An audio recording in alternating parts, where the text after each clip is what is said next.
اعوذ باللہ من الشیطان الرجیم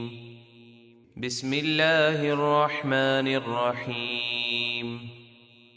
ان فی خلق السماوات والارض واختلاف اللیل والنہار والفلك التي تجري في البحر بما ينفع الناس وما أنزل الله من السماء من ماء فأحيا به الأرض بعد موتها وبث فيها من كل دابة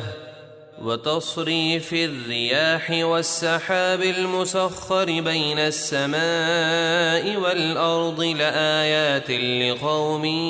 يعقلون۔ بے شک آسمانوں اور زمینوں کے پیدا کرنے میں اور رات اور دن کے بدلتے رہنے میں اور ان کشتیوں میں جو سمندر میں لوگوں کے فائدے کی چیزیں لے کر چلتی ہیں،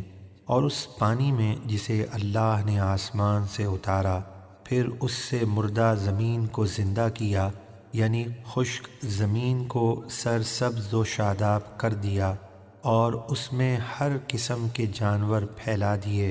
اور ہواؤں کی گردش میں اور ان بادلوں میں جو آسمان و زمین کے درمیان اللہ کے حکم کے پابند ہیں، عقل مندوں کے لیے ضرور بے شمار نشانیاں ہیں۔ وَمِنَ النَّاسِ مَن يَتَّخِذُ مِن دُونِ اللَّهِ أَندَادًا يُحِبُّونَهُمْ كَحُبِّ اللَّهِ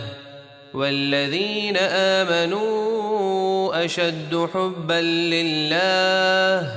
وَلَوْ يَرَى الَّذِينَ ظَلَمُوا إِذْ يَرَوْنَ الْعَذَابَ أَنَّ الْقُوَّةَ لِلَّهِ جَمِيعًا وَأَنَّ اللَّهَ شَدِيدُ الْعَذَابِ۔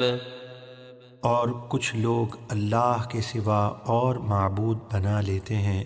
وہ ان باطل معبودوں کو اللہ کی طرح محبوب رکھتے ہیں، اور ایمان والے سب سے زیادہ محبت اللہ سے کرتے ہیں۔ اور اگر ظالم قیامت کا وہ وقت دیکھ لیتے جب عذاب ان کی آنکھوں کے سامنے آئے گا، تو ضرور دنیا ہی میں یہ اقرار کرتے کہ تمام قوت اللہ ہی کے لیے ہے، اور اللہ کا عذاب بہت سخت ہے۔ اذ تبرأ الذين اتبعوا من الذين اتبعوا ورأوا العذاب وتقطعت بهم الأسباب۔ جب کافروں کے پیشوا اپنے پیروکاروں سے بیزار ہوں گے اور عذاب دیکھیں گے، اور ان کے سب تعلقات ٹوٹ جائیں گے۔ وقال الذين اتبعوا لو أن لنا كرة فنتبرأ منهم كما تبرؤوا منا كذلك يريهم الله أعمالهم حسرات عليهم وما هم بخارجين من النار۔ اور پیروکار کہیں گے کاش ہمیں ایک دفعہ دنیا میں لوٹ کر جانے کا موقع ملتا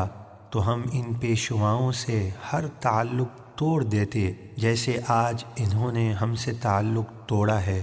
اللہ اسی طرح انہیں ان کے برے اعمال ان پر حسرتیں بنا کر دکھائے گا، اور وہ جہنم کی آگ سے نہ نکل سکیں گے۔ صدق اللہ العظیم۔